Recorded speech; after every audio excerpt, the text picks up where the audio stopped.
In this video, we shall discuss about the grammar section of previous English paper 2019, Assamese to English translation. So, let's start. ইয়াত 1 number প্ৰশ্নটো আছিল যদুৱে মোক সুধিছিল ৰাজু ইংৰাজীত ভালনে যদুৱে মোক সুধিছিল ৰাজু ইংৰাজীত ভালনে ইয়াৰ উত্তৰটো হ'ব Jadu said to me, is Raju good in English? Jadu said to me, is Raju good in English? 2 number প্ৰশ্নটো হ'ল মোকালিতে হোৱাৰ পৰা উঠাটো তেওঁৰ অভ্যাস It is his habit to get up and down.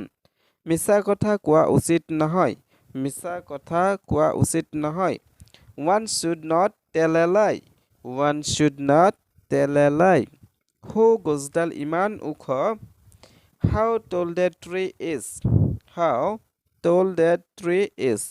কিতাপখন টেবুলৰ ওপৰত আছে কিতাপখন টেবুলৰ ওপৰত আছে The book is on the table. The book is on the table.